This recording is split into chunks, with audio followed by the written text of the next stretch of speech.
Hi, welcome to another Changing Conversation on SGS Live.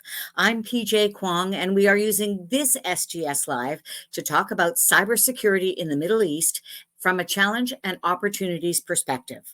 We're going to explore the region's unique cyber threat landscape, key regulatory and compliance issues, and the role of cyber threat intelligence and use of AI for cybersecurity.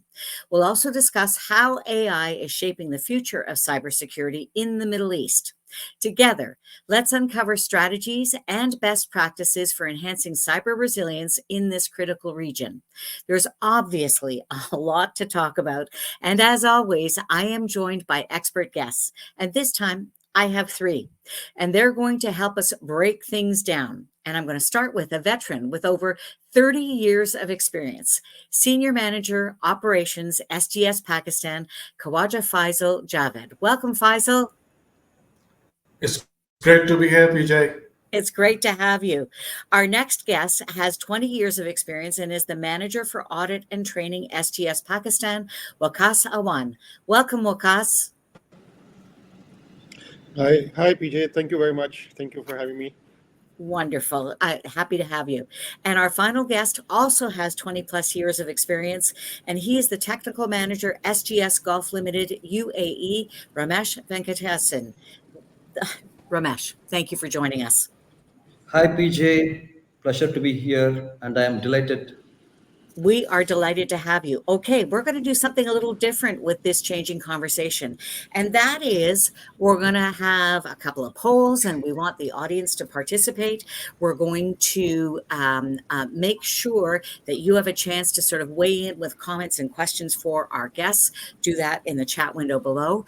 And I'm going to ask each of our guests to sort of take their own segment. But first, I want to do our first poll. So, the fact that Forbes magazine says in 2024, around the world, a data breach costs $4.88 million on average. We want to know, are you or your team directly involved with the cybersecurity strategy of your business? So, are you directly involved with the cybersecurity strategy of your business? Three possible answers: one, yes; two, no; and three, I'm not sure. I don't know much about this. So put your answers in the chat window below. I'm going to check in a little bit later for the answers. But in the meantime, this whole cybersecurity thing, I want each of you to sort of comment on if you really are seeing this as an emerging area of interest for companies. So Faisal, let's start with you.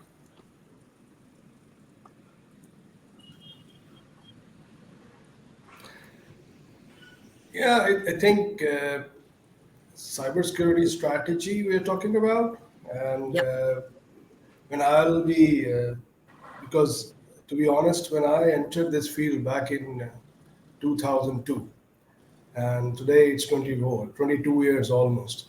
So things have been evolving in a great way, especially in the last 6, 7 years. It's a total dramatic change due to the new emerging technologies, plus what we have learned out of COVID.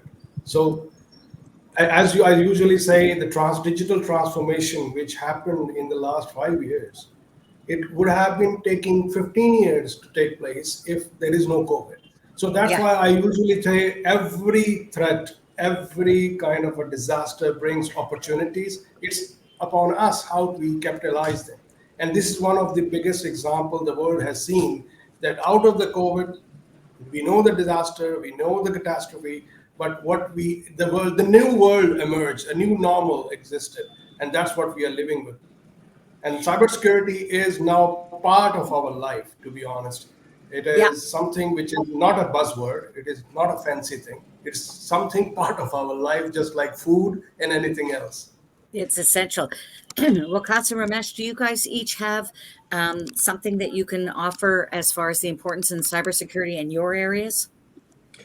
Well, just to continue from where Mr. Faisal has started, this is based on the digitization, the amount of digitization which has been happening, and we now have not only digital banks, but we have digital IDs as well.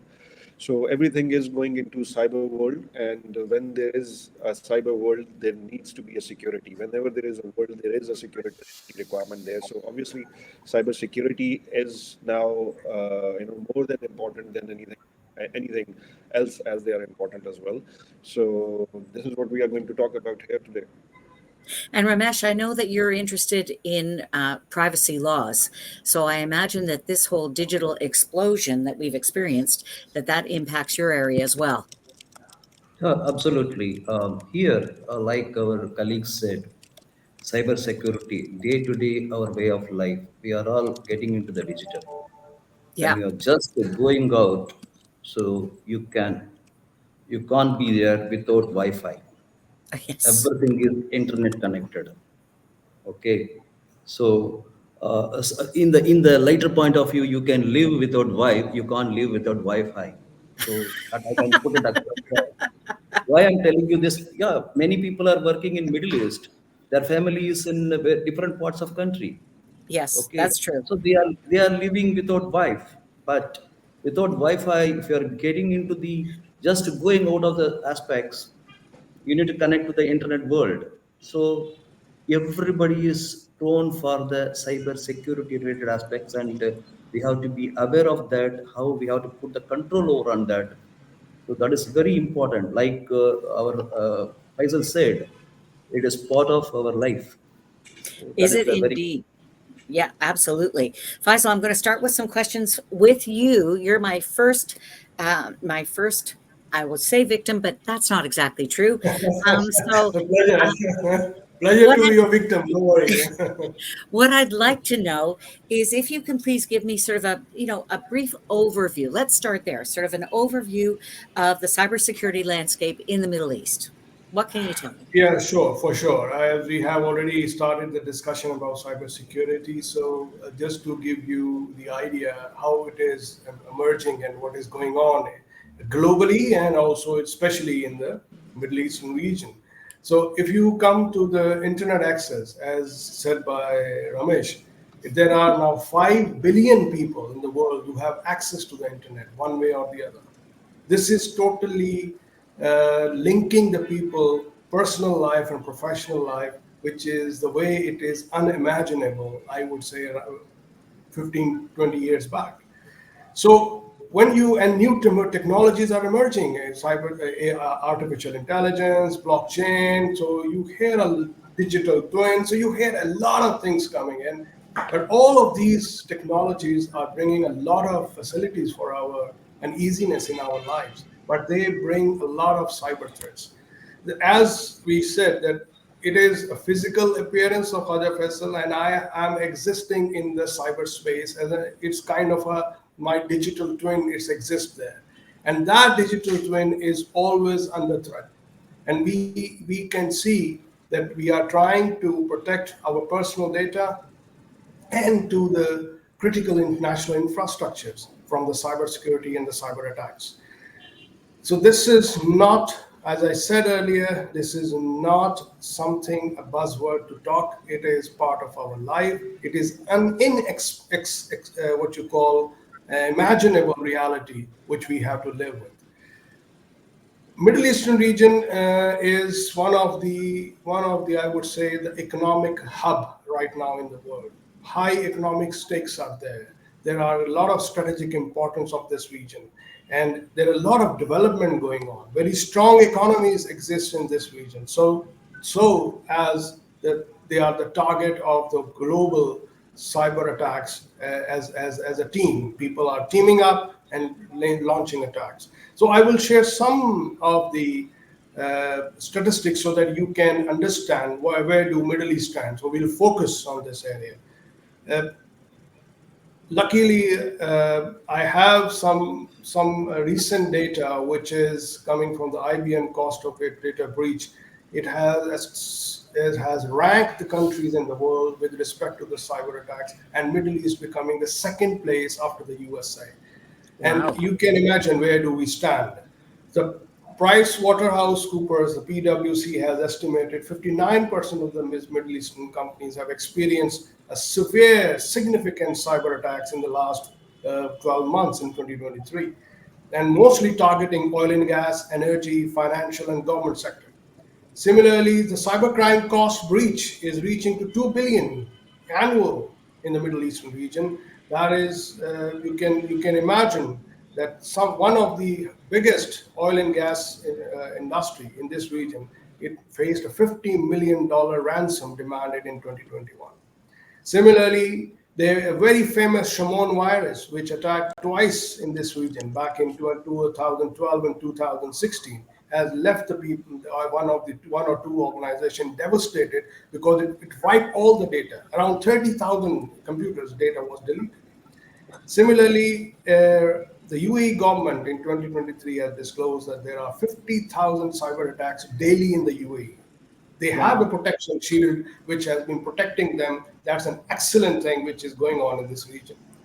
Similarly, if you talk about DDoS attack, the denial of service attack or distributed denial of service attack, that the system is, for example, PJ, if the system is designed to entertain the answers to, let's say, 10,000 requests and you bombard with 50,000 requests, the system will collapse. This is called denial of service attack. So once the system collapses, the actual required people who want some information, they cannot get access because the system is down.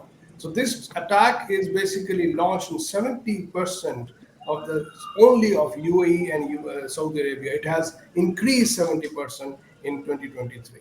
So you can see, similarly, we come to Pakistan, there are almost double the number of complaints with the FIA on the cyber attacks, and a lot of banks and the financial sector in Pakistan is also under attack. So you can see what's going on in the region. But I would say this is despite of all these things. I've been traveling around 50 countries around the world, all the 5 continents, alhamdulillah. And mostly I'm based in going to UAE, Saudi Arabia, and in the whole Middle East. I can see a lot of improvement in the last 10 years, a lot of seriousness. And that has been making it very clear that Middle East cybersecurity market was estimated to be 11 billion in 2020, is now going crossing 22 billion in 2025, which is a cumulative, what you call growing average of 20%, which is good, very good, because that means attacks are increasing, so does the cybersecurity awareness and investment. So this is overall what is going on in this region, and we are very confident that this region is becoming one of the region which is maximum legal and regulatory requirements, which we will discuss later on. So let me ask you this, and I want to make sure that I've got a lot of time to sort of cover all of this because there's such great information to be had. But Faisal, what is cyber threat intelligence, and why is it so important? Like, what are the benefits? If you could give me just sort of a brief overview about that, that would be great. Yes, exactly. I was coming to that point that how this happened, that this region is able to sustain such number of attacks, which I have told you that they are very well coordinated. It is, although they are not declared as a European Union kind of a thing, but in cybersecurity space, they are very well coordinated. They are coordinating with each other, sharing information. And this sharing information is basically what is cyber threat intelligence in simple word, that you are thinking like a bad actor. You are trying to estimate where, what, when, and how a bad mind, or a bad actor can exploit or attack.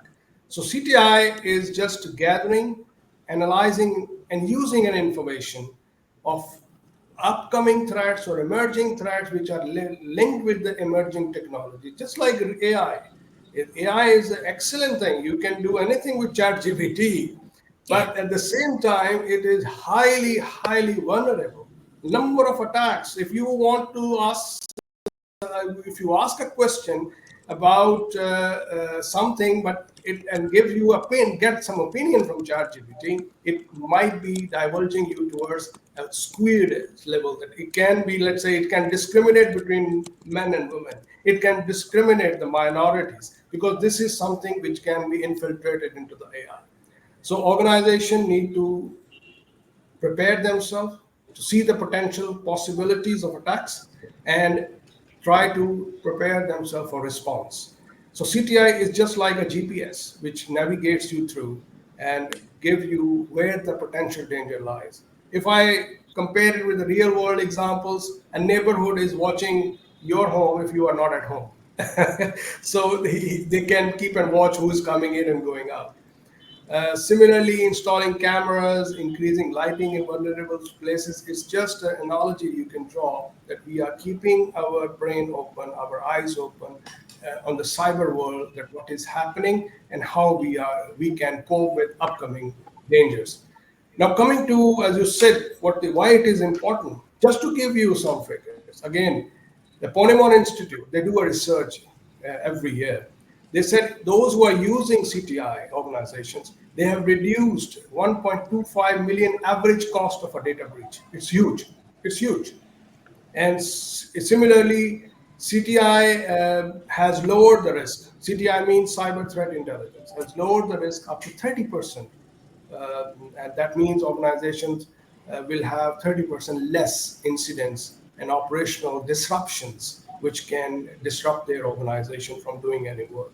And it has been estimated that by 2030, the Middle Eastern, especially the Middle Eastern CTI market, will be 31 billion, which is Wow. huge.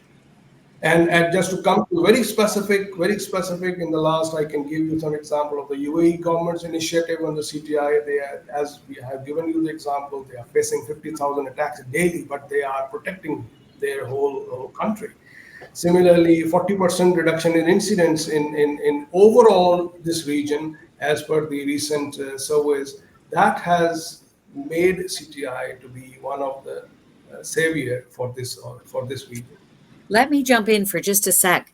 We talk about CTI, but I guess are there best practices for implementing a cyber intelligence program?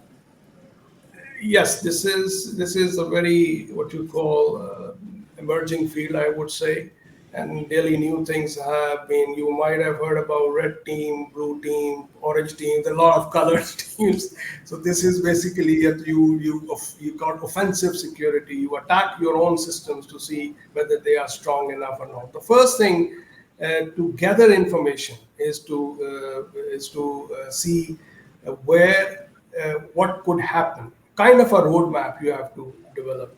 And you need to set the clear objectives, like whether you want to prevent data breaches, whether you want to reduce the downtime of your system. As you have seen recently, on the 19th of July, everyone cannot forget, millions of computers worldwide was down. It was not a cyber attack. It was a glitch, although it was a patch which was deployed by a security company which failed, and then everything was down. Or your objective is to protect your critical infrastructure. So this first thing is to set up your objective for CTI. Then collect the data, possible means, social media, whatever happening around the world, see how these things can be collected. AI driven tools are available, you can use them. But again, I would like to say there that you need to have trained people to use those tools. If you have an excellent, sophisticated tool, but if it is handled by people who don't know how to use it, so I used to say a fool with a tool will still remain a fool. So you need to have people educated. Then this information should be shared among all your neighbors, and you should be very clearly understanding the nature of this threat in this particular region, along with your country specifically. Then Amazing. regularly test it, train your staff. So this is the steps you can follow. And just to give an analogy, the COVID-19 has given us very clearly the indication that how cyber criminals exploited the remote work. And after that, now nobody can intrude into the remote working environment. So that's the Yeah. learning of yeah. So, this is all amazing information, and I want to take a look at our first poll, and that was if our audience, if they or their team are directly involved with cybersecurity strategy of their businesses. Let's take a quick look at the answers that have come in. 1 is for yes, 2 is for no, and 3 is for I'm not sure. So already some ones off the top. That's great to know that our audience, in fact, understands. So some twos as well. And Yeah, great to see that the vast majority so far are in fact involved with the strategy of cybersecurity strategy of their business. So, we're starting to get the picture, and I've got a couple of questions about AI. But before we do that, I've got another poll question. Has your organization adopted any AI powered cybersecurity tools? One for yes, two for no, and three for not yet. And remember, fool with a tool, but no, that's not what we're talking about. We're talking just tools, AI powered security tools for your organization. One for yes, two for no, and three for not yet. Before we continue, and I'm going to look at those responses a little bit later on, but I just knew that we would have a very engaged and interested audience in this particular topic. And I want to take a look at the comment section to see who's joined us. And I want to wish you a big welcome, everybody, one and all. We want to thank you for joining us today. There's Libya, there's Brunei, Dubai. I bet you we have quite a few people from Pakistan, I'm thinking, from the Philippines, and lots of other people joining us as well. And we want to thank you for joining us on this changing conversation on SGS Live to talk about the challenges and opportunities in the Middle East region as far as cybersecurity and AI applications are concerned. So I'm joined by my guests, Faisal, Waqas, and Ramesh, and we're going to continue our conversation. So I want to get started on this AI section. How can AI be used to accelerate security defenses? Waqas, your turn. Well, thank you, PJ. So we have discussed, and Mr. Faisal has shed some light on the advancement in the cybersecurity and the digitization landscape in the past 5 years. So most likely we need to accelerate the cybersecurity responses in that sense as well. And AI can be the most robust tool or the most quickest tool that can help to accelerate this whole process, because now you have to analyze a lot of information in a very short span of time. Because for every cybersecurity incident, the time is always of the essence. Like how quick you can respond to that situation to minimize the impact or the consequences of that situation. So AI obviously can minimize a lot of workload from the human perspective, because human is after all an human, and they have a capacity to operate, and they can only see what they can see. But these AI-based tools, they can help organizations in detecting or responding to an incident quite quickly, management of the risks and identifying those risks, perhaps into the threat intelligence systems as well that Mr. Faisal was referring to as well. So all these platforms can help organizations in detecting these issues early on, maybe from the intelligence perspective, on detection perspective, and then later on from the response perspective as well, so that an automated response is triggered even when people or the human managing those systems have not kind of reached to that situation where they can conclude or they can decide how to respond to a situation. An AI tool can do it on their behalf without involving all those emotions and all those the decision making hierarchies and everything. So this can already be pre-configured, and all that wastage of time can be removed, and the response can be triggered immediately. Lastly, a very important aspect would be that the consolidation of data from across platforms. That is very important to be aware of what is happening. So, advancement of breach tools and advancement of the controls as well. So this can AI driven or AI based data analytics. It can give you very comprehensive insights to help uh, you know strengthen your defenses to detect and respond to these cybersecurity incidents, and obviously the ever-evolving cyber threat landscape, which can be determined, analyzed, and decided based on these AI tools. So, Waqas, you mentioned a word that I find very interesting, and that is tools. So, what are the types of AI tools that can be used in cybersecurity? Well, there can be many AI tools which an organization can use, but I usually categorize them to start with. Like if an organization is trying to start an use of these AIs, they should probably be kind of putting them into a sequence. Like to start with, you need to have information which can provide you legitimate course of action, what needs to be done, what kind of controls need to be applied, or what kind of actions to be taken. So intelligence, as you know, we were discussing in the previous questions as well about the cybersecurity threat intelligence systems. So I believe we can start from using the AI into the intelligence systems, intelligence of these threats, so that threat intelligence platforms can be strengthened to analyze all that information coming from different sources, and correlating it, establishing patterns, and then kind of defining or suggesting that what solutions can be implemented by the organization. So firstly, an organization can look for use of these AIs into the threat intelligence platforms, and there are many available now which provide all that information. So now once you have all that information and you know what are the potential threats, so now probably you would be needing to design or to develop securities, and these securities are usually we need to figure out where they start.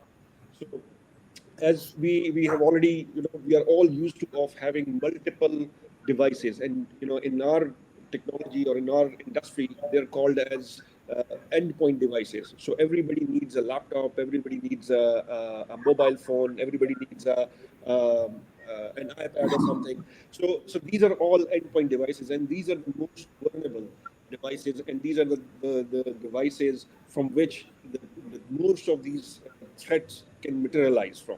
So endpoint devices, and how these detections and responses can be triggered for these endpoints. So you maybe have, and commonly these are called EDR solutions, and a lot of technical people who are in our audience, they would know. So these are the tools which would give you continuous monitoring of your endpoint devices and detect all those suspicious activities.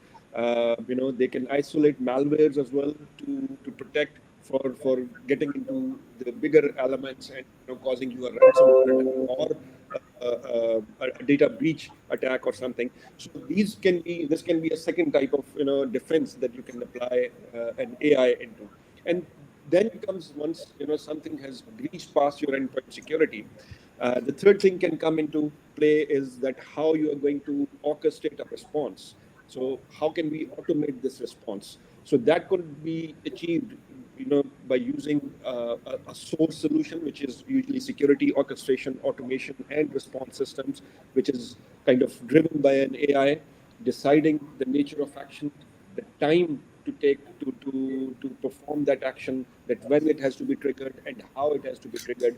So essentially, the AI is going to take all that emotion out of it, that the human emotion, where they would think that this is suspicious, this is not, shall we take an action or not.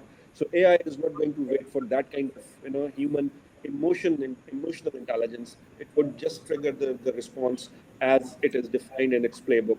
So that can be if it is applied correctly, that can be very, very responsive and very important for the organization, and can get a lot of benefits by reducing uh, a lot of time and the impact and the consequences of that incident as well. So I think this can be a starting point for every organization, that they can categorize them into different layers to apply AI into their cybersecurity responses and defense structure. You know what's so interesting is the fact that you've been able to sort of offer the kind of the what people need to do. But I guess what I'm interested in, if there are any sort of examples that you can give me, or case studies where businesses have used AI for cybersecurity. Is there anything like that? Yes, again, there have been, as we have already understood that there have been a number of attacks in the world, and in different industries have faced those attacks over the period of time. I'll just give you a couple of examples from two major industries nowadays. Starting off with the healthcare industry, everyone has experienced digitization in healthcare industry as well. The health records are being digitized, and all your medical reports and the doctor prescriptions, or all the details are being kept digitally nowadays. So there was a cybersecurity based tool used by an organization, a healthcare organization, and basically the benefit they get out of it was to detect and prevent a ransomware attack.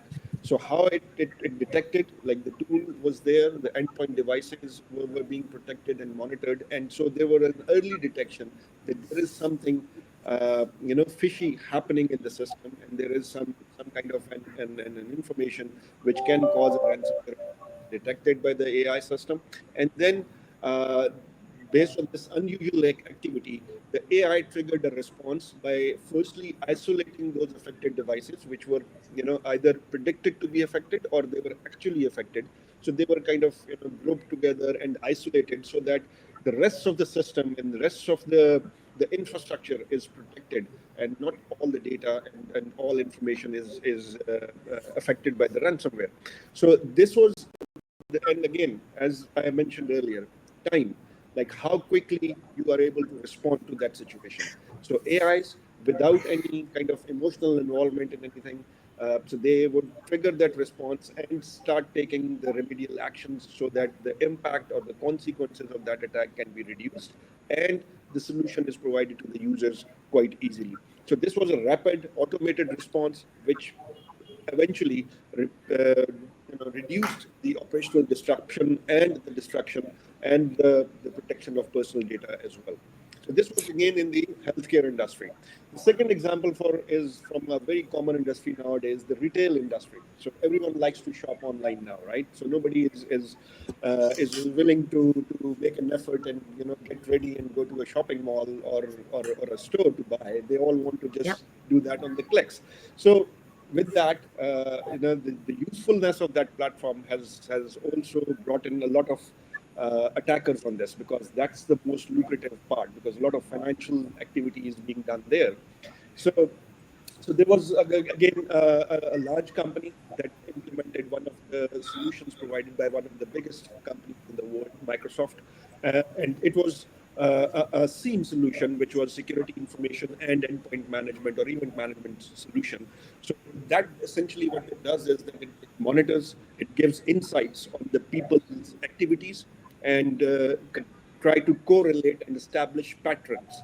So from the study of those patterns, these AIs are going to be detecting that what is a pattern which is establishing into a malpractice or a fraudulent activity, or in case something which can be, a potential fraud in that retail industry, because retail industries are quite prone to these fraudulent orders and fraudulent payments and all that stuff.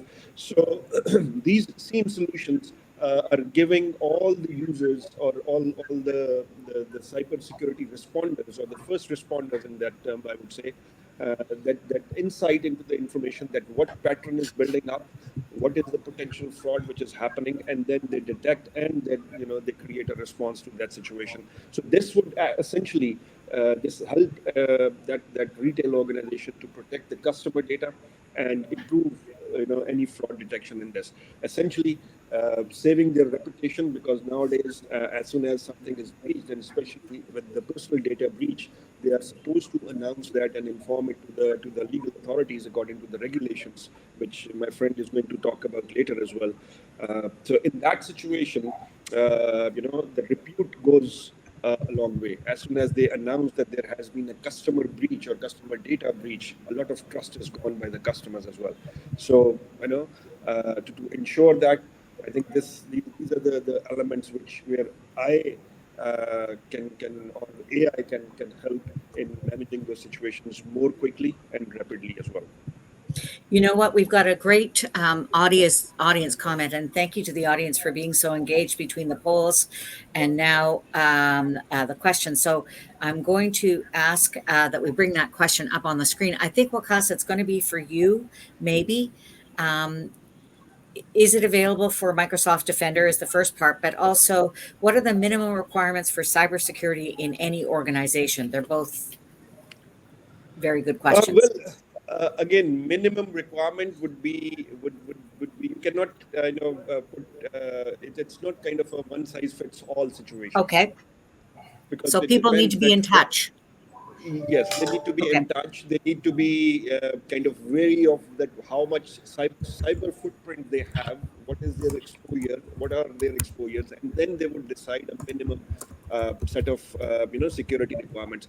But to start with, to answer the situation, that a lot of digital tools, they come with the baseline security deployments. Like for example, if you're buying a laptop which comes with the Microsoft Windows solution, so it comes with a built-in firewall which is available in your system, and you need to activate it. So that's what we call in our industry a baseline control, which is the minimum security requirement that you need to apply. So Okay. similarly, when you are setting up an organization, so your baseline controls are all there. All you need to do is to start exploring them, getting information out of them, and making use of those tools. Because again, I'll just second the statement that the tool and the fool thing. So the tools are only useful when you are using them. By just putting them there, it is not going to be useful.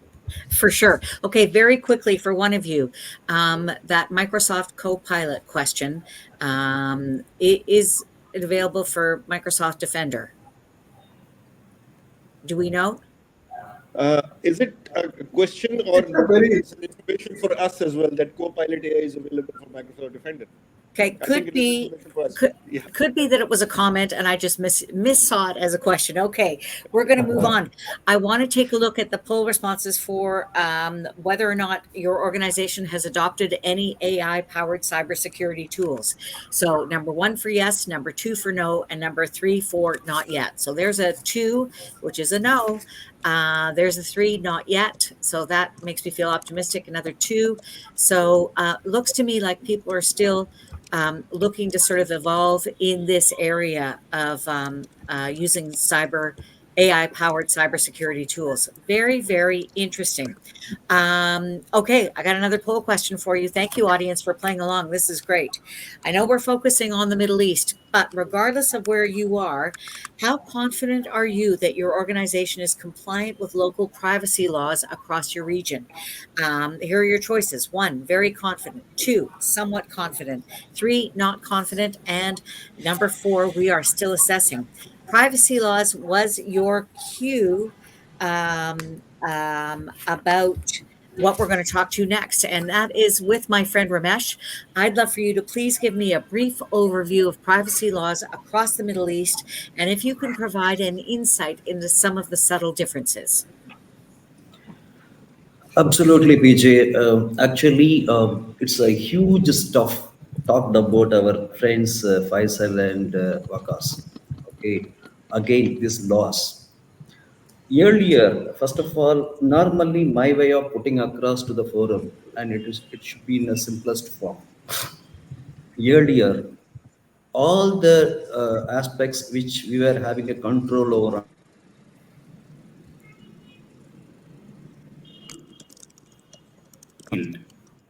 Hello, Yep, am I we could. audible now?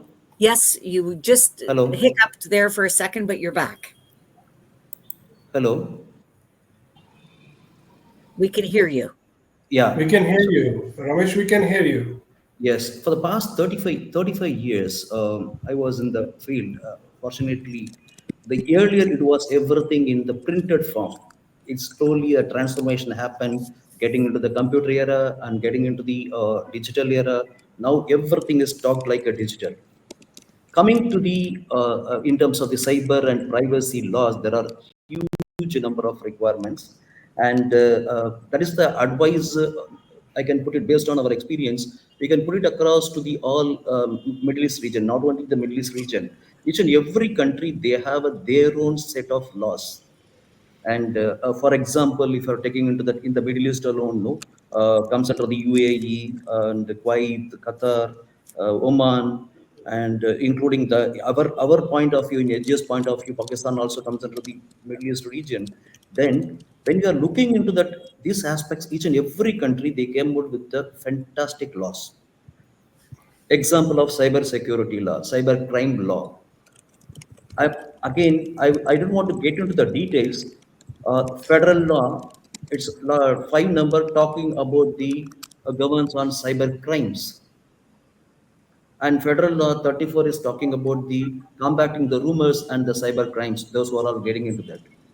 Not only that, each and every sector wise, they are identified with the cyber related aspects. And not only identifying the laws, they are coming out with a lot of cyber security strategy kind of addressing to that and meeting the law requirement. Then data privacy law.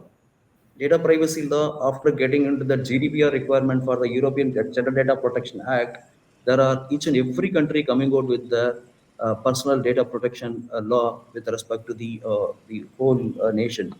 For example, UAE is having it, and the Kuwait is having coming out with the laws, and Saudi is coming out with the detailed personal data protection law, which they are very clearly articulated and everything. Each and every law, if you are violating with respect to the law, the organization or individual can get into the huge penalty. Penalty deviation with respect to the law, it vary from, for example, of Middle East, the UAE, minimum 50,000 dirhams to the 5 million dirhams they have to pay for the violation with respect to related to that. So, example, if you are taking into the Saudi anti-cybercrime law is enforced from 2007 onwards, and the Saudi Arabian Monetary Authority, SAMA regulations for the financial sector, they came out with the clearly. Each and every sector also they have defined it. My experience with respect to the industry point of view, each and every organization or industry specific, they have to identify their own cyber crime law and the personal privacy laws and all common. The cyber related laws are vary from the sector to sector. You need to identify clearly and meeting the complaints to the requirement. That is also a very vital. Even Oman is having a different kind of approach, but the laws and all same, and the Kuwait is having it. Pakistan, Pakistan is also came out with a lot of thought process, and they have already enforced in terms of the Prevention of Electronic Crimes Act. Pakistan Telecom Authority, came out with the regulation with respect to the critical telecom infrastructure security regulations. They have already enforced towards that. Personal data protection bill, which is in the draft stage. Even India is also in the draft stage. They are in the process of releasing it out, but they put the control over on these activities. So, So Ramesh, I'm going to jump in for just a second because I want to make sure we get as much information in the time that we have allowed. So I'd like to know what are the key challenges organizations face in complying with multiple varying cybersecurity and privacy regulations across the Middle East, and if there's any steps that those companies are taking. see, already we have talked about the cyber related security concerns and the key challenges with respect to the cyber related concerns. Because now, here, I want to give you in a clear cut thought process in the Middle East. Depending upon the whole aspects, most of the organization which they are moving on to the cloud, and artificial intelligence is already on the role aspects. So movement of cloud and the artificial intelligence is already there in that. And when we are moving a fast track in the digitization format, and it was predicted that around 75 percentage of the businesses are in the Middle East, they are getting incorporated the AI technology, which is going to be emerged in year 2025. So that kind of a prediction is was identified. The key challenges with respect to this, meeting these aspects and not getting into the any kind of cyber risks or any violation with respect to that. These are the key challenges which they have to identify very clearly, because one of the main important in Middle East, oil and gas field is I can put it as the primary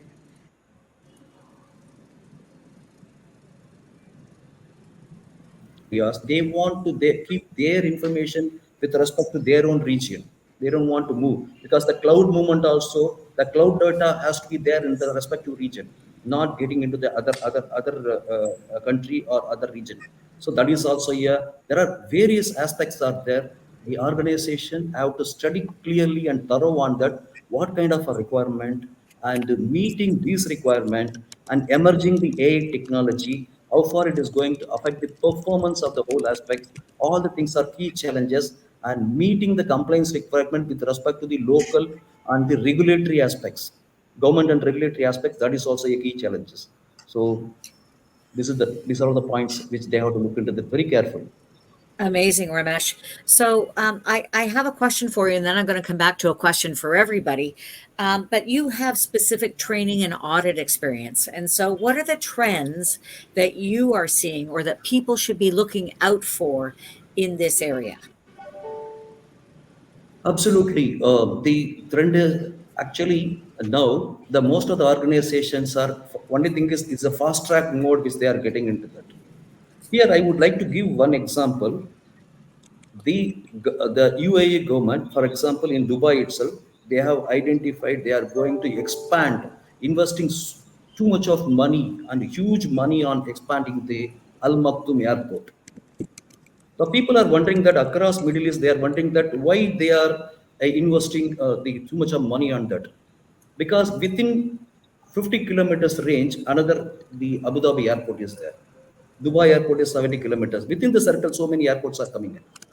The whole aspects in the government and the strategy point of view, this is going to be a huge logistics hub and oil and gas field, and many part of the world, it is a transit is going to happen. When they are improving and increasing the business point of view, they have to look into that everything is into getting into the digital format. Artificial intelligence technology is going to emerge into that. There are so many challenges and so many aspects are there, huge aspects of with respect to the cyber and other related aspects. The organization, their key challenges, what they are looking into that, what kind of a controls which they have to adapt, what kind of a latest technological of risk assessment, putting the control on in place, not getting into the any kind of a cyber attack, not getting into the violation with respect to the privacy or data loss or anything aspects. So these are all the emerging trend. The people have to enhance their knowledge in terms of the this angle, and it is going to be a cyber resilience culture to be created each and every organization. Everyone in the employee of the organization, they are responsible for privacy and the cyber related risk. You know what, These are all the Ramesh? That is exactly right. And it's just what Waqas was talking about as well. Just could be, because you use something, you actually have to have the knowledge behind it. So people need to be really researching what they can do for their companies. Okay, I have a last final couple of questions. I'm wondering if each of you can give me one thing and one thing only that companies can do right now to start to prepare. Ramesh, I'm going to start with you, then Waqas, and then Faisal, if you could wrap that up.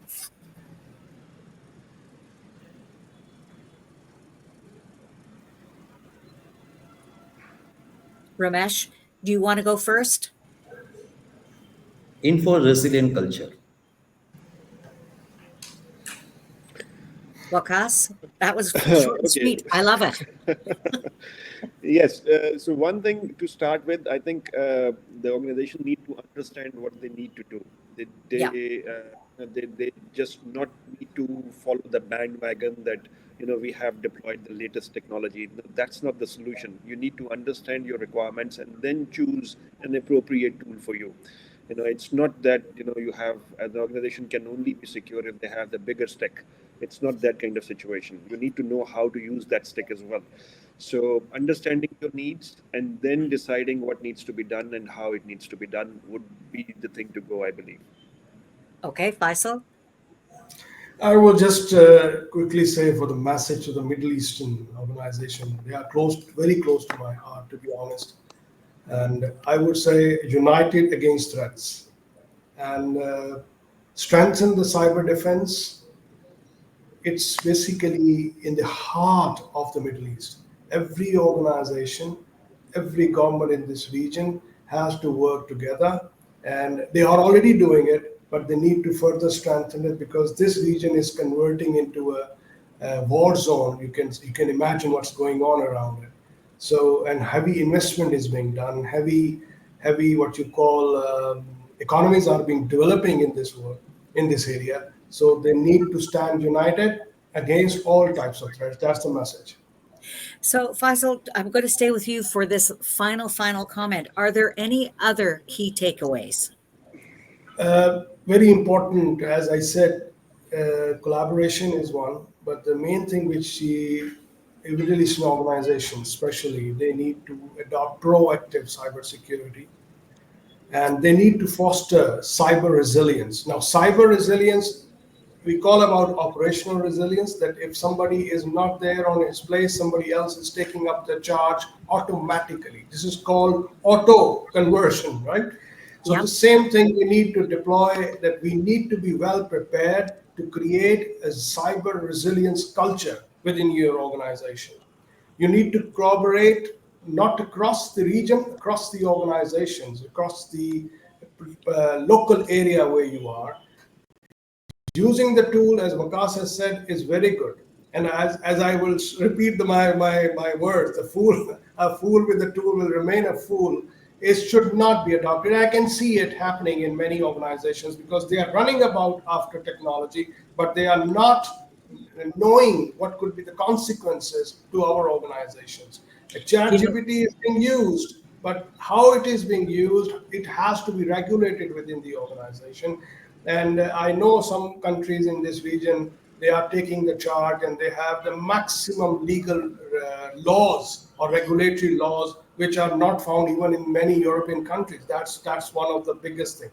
The last thing I would say, they need to strengthen their strategic investment and agility to adapting new technologies along with the knowledge of their threats. That is what.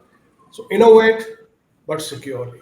amazing. You know what? I could go on talking to all three of you for a very long time. This topic is absolutely fascinating, but we're going to have to stop here. I'm so sorry, but I want to thank my SGS expert guests, Faisal Khawaja, Waqas, Awan, and Ramesh Venkatesan. We've been talking about cybersecurity and what companies should know and do specifically in the Middle East. And we're so glad that you were here to be part of this fascinating conversation. If you want more information, go to the link below and you can find what you're looking for. And I just want to thank you again for joining us. I'm PJ Kwong, and bye for now.